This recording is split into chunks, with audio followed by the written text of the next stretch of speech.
un verdadero privilegio tenerlo en el programa esta noche. Cuéntenos, ¿qué dicen las más recientes encuestas apenas a 3 semanas de las elecciones? Buenas noches. Buenas noches, Oscar, y felicitaciones por este nuevo programa. Muchas gracias. Y un privilegio estar contigo. Pues mira, las encuestas en general, que es muy común en procesos electorales, uno se acerca a la fecha de elecciones, las encuestas a veces nos llevan por senderos algo tenebrosos, digamos, porque hay mucha variedad y particularmente en un contexto tan polarizado y donde tenemos a dos candidatos que han estado dentro del margen de error en casi todas las encuestas que se han hecho desde que Kamala Harris anunció su candidatura. O sea, cuando dicen Manera que en el margen de error, empatados. empatados, básicamente empatados, y eso hace entonces que sea muy difícil o muy arriesgado predecir un resultado. O sea, generalmente nadie eh, que sea profesional con las encuestas que tenemos en este momento. Sin embargo, hay algunas tendencias que son interesantes, ¿no? Que hacen que, por supuesto, nos lleve a pensar un poco en qué son los escenarios posibles. Viendo, por ejemplo, que en Estados Unidos, como bien saben, el resultado es el voto popular. El voto popular probablemente lo ganará Kamala Harris y probablemente habrá una diferencia de millones de votos del Partido Demócrata del Partido Republicano. Eso probablemente es algo que podemos dar por descontado. Pero como ese no es de donde saldrá el resultado y es el voto electoral, es decir, cómo se llega a 270 votos de los 538 votos electorales que hay. Y ahí es donde vemos que es complicado hacer los cálculos, porque estamos hablando de básicamente 7 estados donde hay un margen, digamos, muy estrecho para poder ganar la votación. Hemos Justamente, visto... no quiero interrumpirlo, pero aquí tengo en mi laptop los más recientes resultados de Real Clear Politics, de las encuestas de encuestas. Tenemos, por ejemplo, en Nevada, que es un estado clave, Trump 45, Harris 46. Tenemos Michigan, Trump 49, Harris 48. Todos esos son empates. Tenemos en Carolina del Norte, Trump 47, Harris 45. Tenemos también en otros estados clave resultados totalmente dentro del margen de error o empates reales. ¿Esto cree que va a ser así? ¿Esto va a ser así hasta el día de las elecciones? Exactamente. Va a ser así hasta el día de las elecciones y es más, para aumentar confusión, a lo es importante señalar, Oscar, que la gente ya está votando en una buena parte En del Georgia, país. Ya temprano en Georgia comenzó hoy la votación temprana y en la comenzó Florida hoy la votación. comienza el próximo lunes en la Florida. Exactamente. Entonces, tenemos, ¿no? Un proceso acá donde ya están aquellos que ya han votado. Hoy, por ejemplo, hubo un récord de votantes, ¿no? Puede señalar, nos puede dar un indicio de lo que el 5 Se de está noviembre, cortando ¿no? Generalmente, el Oscar, audio. Se está cortando el audio. Vamos a ver si coloca un poco mejor la computadora porque se está cortando el audio. Sí, continúe, por favor. está mejor ahora. Ahora está mejor, Sí. sí.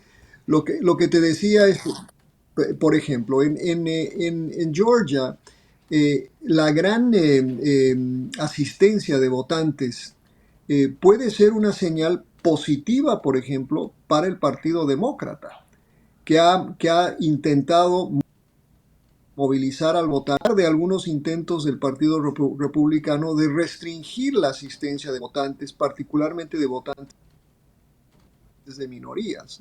A mayor votación, a mayor participación, mejor le va al Partido Demócrata. Y ahí uno tiene que preguntarse, bueno, ¿qué es lo que está llevando a la gente a votar? Hay quienes señalan que Barack Obama se lanzó a hacer campaña ya abiertamente por Kamala Harris por los problemas que tiene Kamala Harris con el voto, curiosamente, de los hombres afrodescendientes, de los negros americanos. Y mientras tanto, la campaña de Donald Trump lo ha orientado a que insista en esta recta final a hacer campaña entre las mujeres de Estados Unidos. Estos son los dos grandes huecos, si se puede usar el término, que tienen tanto Kamala Harris como Donald Trump. Sí, es que hay una brecha de género muy grande, una brecha de género que se refleja a través de todos los grupos demográficos. Por ejemplo, entre hispanos, las mujeres hispanas hoy en día son más proclives a votar por el Partido Demócrata que los hombres hispanos. En el caso del votante afroamericano, donde históricamente ha sido un voto demócrata, hoy alrededor del 15% de los hombres es a favor del expresidente Trump. Y eso puede significar mucho a la hora del conteo de votos.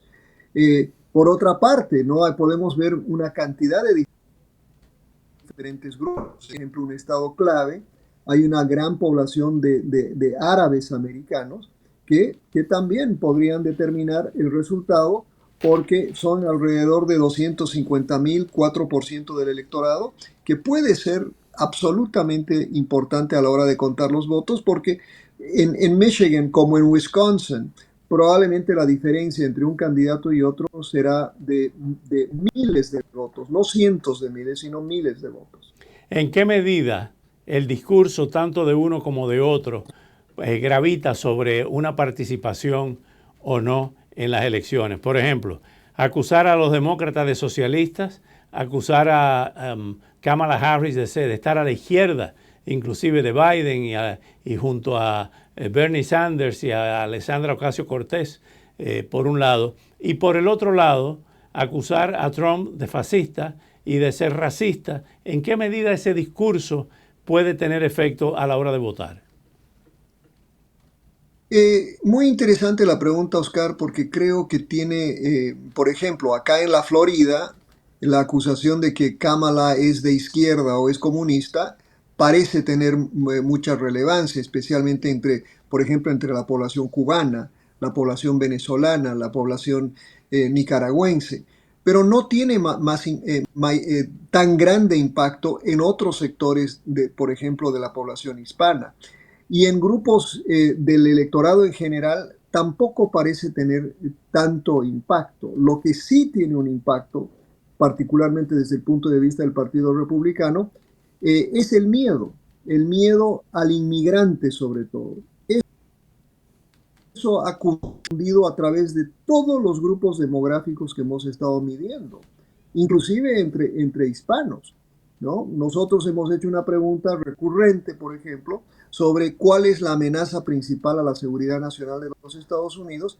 A hispanos nos han dicho que la principal amenaza es el inmigrante indocumentado, ¿no? Y una frontera sin límites, ¿no? O sea, Entonces, los inmigrantes que están aquí dicen eso de los que están llegando.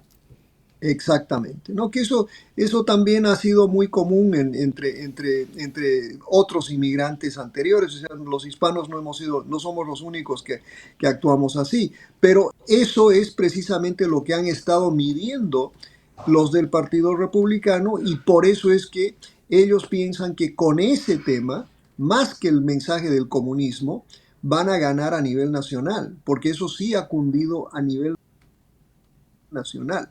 El socialismo y todo no tiene digamos, mucho asidero fuera de acá en el sur de la Florida. Eduardo, esta pregunta no aparece en las encuestas, ni va a aparecer, ni lo van a aceptar abiertamente porque es ilegal el racismo en los Estados Unidos. Pero hemos visto que hay una cantidad de presidentas, acabamos de verlo en México, mujeres que llegan a la primera magistratura de sus naciones, menos aquí en los Estados Unidos. Recordamos inclusive candidatos a la vicepresidencia como Geraldine Ferraro en Nueva York, en los años, a principios de los 90. Recordamos el caso más estrepitoso, el de Hillary Clinton. Y en este caso vemos a una candidata mujer, negra o por lo menos afrodescendiente por una parte y por otra parte de la India, realmente puede ganar.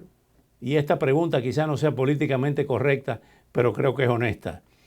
¿Realmente van a votar aquí por una mujer con esas características en los Estados Unidos, que es algo que no va a aparecer en las encuestas, pero que quizá a la hora de votar ella no pudiera ganar por ser negra y por ser mujer?